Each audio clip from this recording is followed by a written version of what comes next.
You can't ignore the experiences that people had in our history here in St. Petersburg. You can't ignore the fact that it was great for some people, it wasn't great for everybody. If we ignore what people have been through, then how can we help keep those things from happening again? We had to tell this story.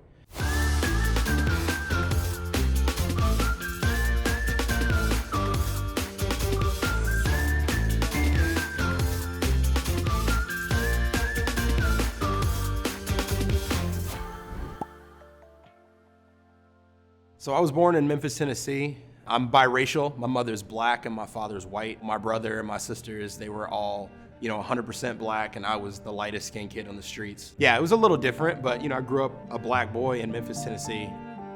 So I would visit St. Petersburg pretty regularly. My father was living here. Didn't really have a father figure in my life on a day-to-day basis, so they decided that it would be best if I moved to Florida, specifically here in St. Petersburg, where he was living. I ended up going to high school here in St. Petersburg as well. And then I started going to USF St. Petersburg for college. And in that time period, I realized I had a lot of time on my hands. And so I needed a hobby just to kind of keep busy. And when I first moved to St. Petersburg, when I was in middle school, my father picked up homebrewing as a hobby. I didn't know what he was doing. I was too young really to understand it or even care about it. But I knew that he did this thing that he enjoyed, and it inspired me to be like, oh, that's the thing that maybe I'll enjoy. If he liked it, I'll probably like it, or at least I'll see. I started going to homebrew club meetings, ended up working at Southern Brewing and Winemaking. I was able to help open a brewery for them. And it was at this point, right after we opened it, that I realized, I think I can do it. I think I can open a brewery. I think I can put my fingerprint on it. I think I can help this area build a foundation in this industry. And then luckily for me, I ended up meeting my current business partners, Nate and Steve, and they specifically wanted to open a brewery in St. Petersburg. And so we spent about 9 months just getting to know each other, home brewing, hanging out. Eventually, we decided to open Green Bench Brewing Company.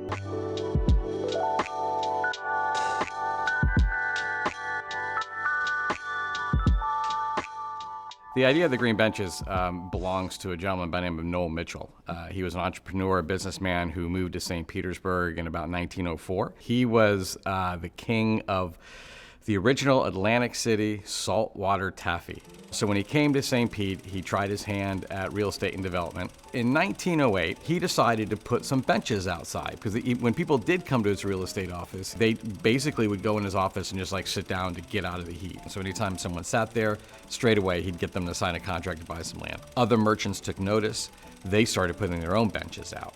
So all throughout downtown, you found red benches and blue benches and yellow benches and orange benches. And in 1916, Mayor Al Lang basically told City Council that we looked like a circus tent. We looked like this podunk little town, and we needed uniformity. So he pushed through the Green Bench Ordinance. All the benches had to be the same size and the same color, Green Bench green.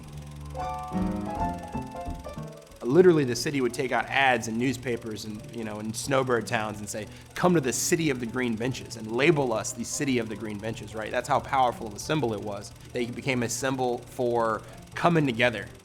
Like a lot of history, especially in the South, including here in St. Petersburg, there's always two sides to history.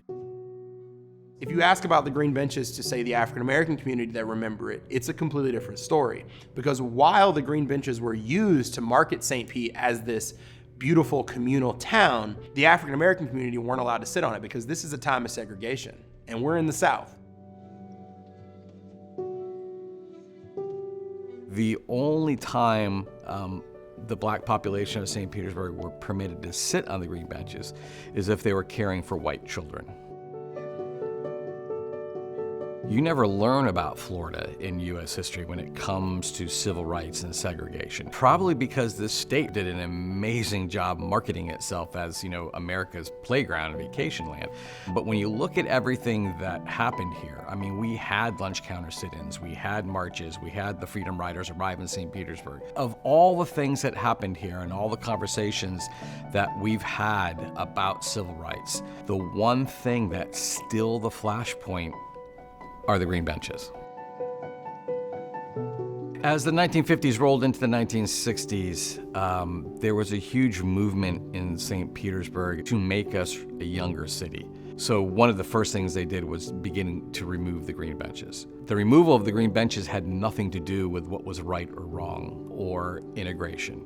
The removal of the green benches is because the city wanted to get rid of the elderly image that we had. They probably could have used it as a teaching moment to try and pull us together, because you can't hide it. I mean, it's something that needs to be brought out in the open and talked about, but I think it was just easier for the city to just destroy the benches.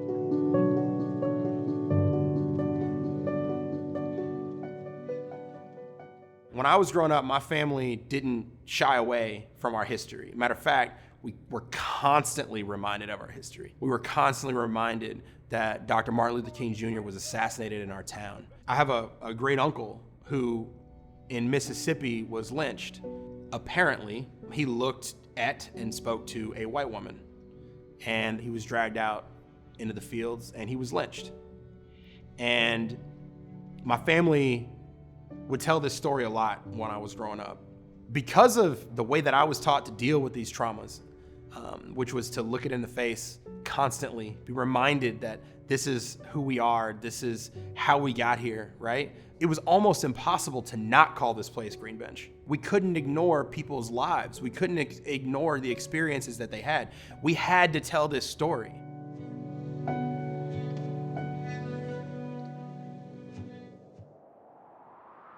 So I source those through like a fruit co-op, like a fruit and veg co-op for restaurants. I never want anybody to hide how they feel about us calling this Green Bench. I have friends who don't come here, who actually feel like by calling it Green Bench, we're celebrating it just for the same reasons that it's always been celebrated. Instead, we're celebrating it because of what everyone had to go through and what it means to our community. A few things were vital for us. The first one was making sure that we tell the whole story as often as we could, because the goal was always to represent St. Petersburg. And we wanted the Green Benches to be exactly what they were supposed to be, a communal gathering place where everybody can come together and enjoy the beautiful weather and each other and everything that this amazing city has to offer. The second really important thing for us was, it may be slightly more personal, right? A black man owns Green Bench. This powerful symbol in our city that once wasn't for my people, I own it now. And turns out we ended up opening the first black-owned brewery in Florida.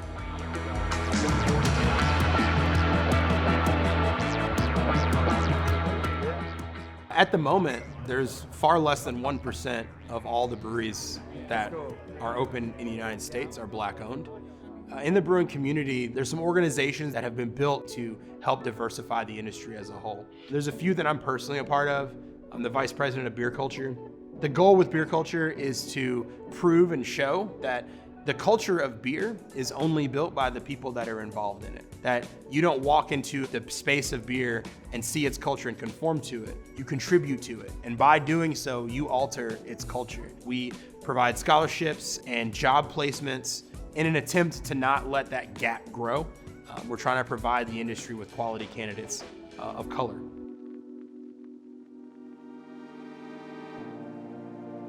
I'm an extremely prideful person.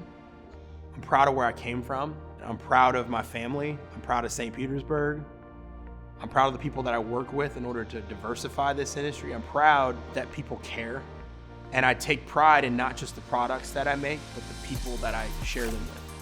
I don't know if there's a better way to honor what my family has done to put us in a position where we can do things now that we never could.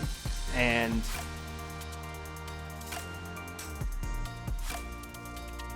if I get to drink a beer to celebrate them, I don't know, everybody's having fun.